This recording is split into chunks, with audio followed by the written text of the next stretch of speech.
On the way back to work after the new year, my wife Liana Korn and I got into a car accident. Opening my eyes again, I realized that we had returned to the time we just started dating. In our previous life, we were married for 8 years. Life was good, but she refused to have any children.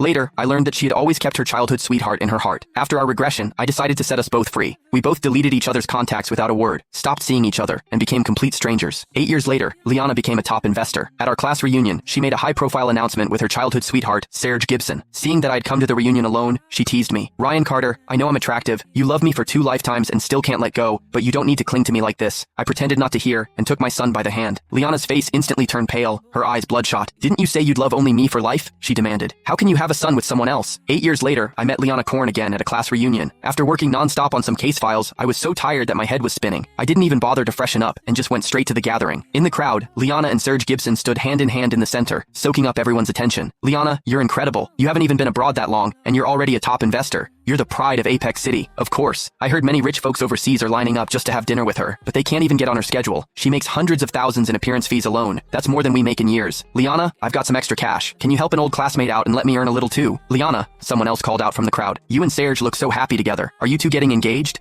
Liana's cheeks turned red as she gazed at Serge with soft eyes. "That's right. Our engagement is on February 25th. As soon as she said that, everyone started congratulating them. Then, another classmate asked, "You used to be head over heels for Ryan. Do you two still keep in touch? Back then, wasn't your first dance for Ryan?" The moment she heard my name, Liana's smile froze. She pursed her lips together. Serge, gracious as ever, just held her hand tighter and replied, "We're about to get engaged, so how can you think she hasn't moved on? Puppy love can't compare to the bond we have when we grow up together." Everyone burst out laughing and went right back to praising them, but I remembered the so-called first dance. Back then, Liana had worked so hard choreographing a routine just to confess her feelings to me. In my last life, Liana and I fell for each other at first sight. We had a wild, passionate romance while we were still students. She used to look up to me, eyes full of adoration. "Ryan, look into my eyes. Eyes never lie. I really like you," she once declared passionately. I believed her. I gave her everything. But as it turned out, she had been lying to me the whole time. I kept my face calm as I walked into the hall. An eagle-eyed classmate spotted me right away. "Ryan, you finally showed up. You know you're late, right? Wow, man. This is a formal occasion. Why aren't you in a suit? Why did you come in casual clothes? Can't you afford something nicer? Don't tell me you just got off work. Where are you slaving away right now? We've got celebrities here today. You should toast them and see if they can help you land an easy job." Some people saw how plain my clothes were and couldn't resist making fun of me. Ever since I arrived, Liana's gaze had been fixed on me. I nodded to her in greeting. It was just a simple acknowledgement. She seemed surprised, her bright eyes unreadable. "Oh, Ryan, after all these years, you're still just as unambitious as ever." Serge shot me a cold look before pulling Liana closer, like he was staking his claim.